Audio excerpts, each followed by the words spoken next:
Mesdames et messieurs, bonjour et bienvenue dans Gatingo sur TOTV Africa.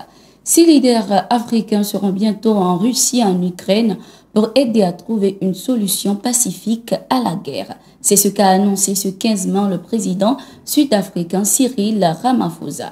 Il a aussi indiqué que les présidents Vladimir Poutine et Zelensky avaient accepté de recevoir la mission africaine dans leurs capitales respectives.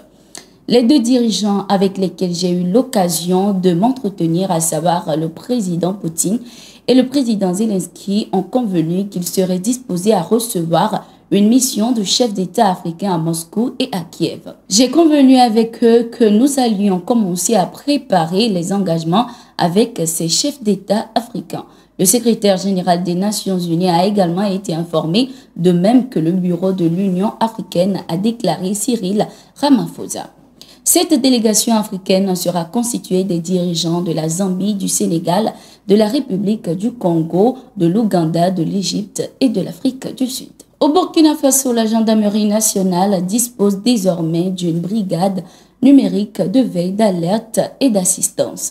Les principales missions de cette brigade seraient d'orienter, renseigner, sensibiliser, assister, alerter, entre autres.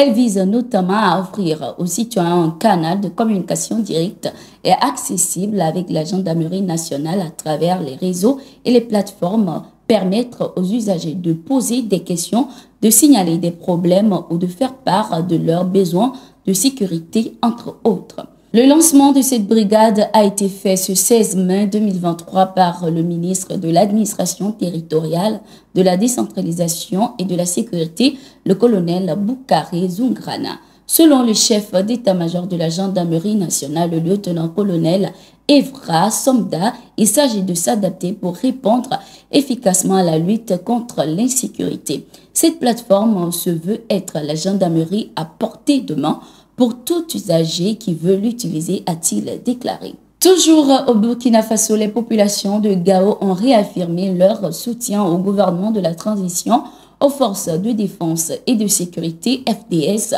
et aux volontaires pour la défense de la patrie VDP dans leur élan de reconquête du territoire. Des mots repris par Saïdou Belem, porte-parole de la population de Karma, lors de la visite d'une délégation de l'Assemblée législative de transition au secteur 1 de Waïgouya pour présenter ses condoléances et traduire sa solidarité aux familles des victimes de Karma.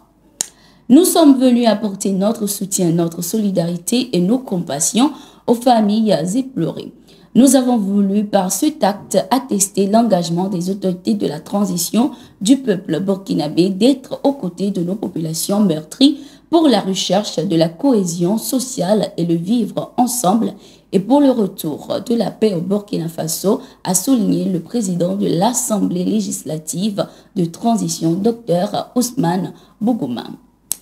Le 20 avril 2023, plusieurs personnes ont été tuées à Karma par des hommes armés qui porteraient des tenues assimilables à celles de l'armée burkinabé. Le gouvernement burkinabé a ouvert une enquête pour faire la lumière sur ce drame. Par la même occasion, le port de l'uniforme militaire a été interdit aux civils.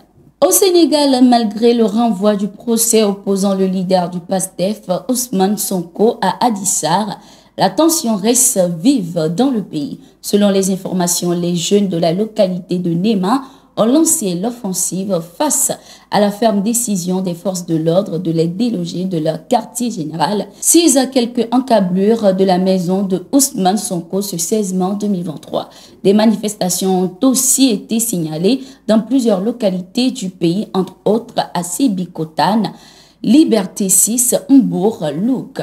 Plusieurs arrestations ont aussi eu lieu, dont celle de la journaliste Matissa Niang, placée en garde à vue pour 5 chefs d'accusation, notamment l'appel à l'insurrection, à la violence, à la haine, commission d'actes de nature à compromettre la sécurité publique et outrage à magistrats. De son côté, le bureau politique national du parti PASTEF, dans un communiqué, a dit continuer la résistance jusqu'au bout afin de défendre ses principes idéaux, acquis démocratiques et surtout ses droits et libertés.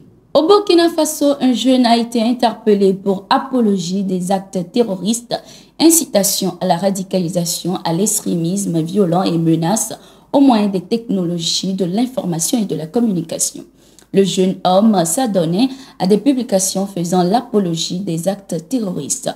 Selon la gendarmerie, ces types de publications sont de nature à compromettre les efforts engagés pour imprimer une dynamique de tolérance, de cohésion sociale et de construction d'une paix durable. Au terme de l'enquête, le jeune a été conduit devant le procureur du tribunal de grande instance de Ouaga pour répondre des faits qui lui sont reprochés. Merci d'être resté avec nous. Nous sommes arrivés à la fin de ce numéro de Gatingo. Nous sommes en continu sur nos différentes plateformes et sur notre site d'information, le www.toafrica.com.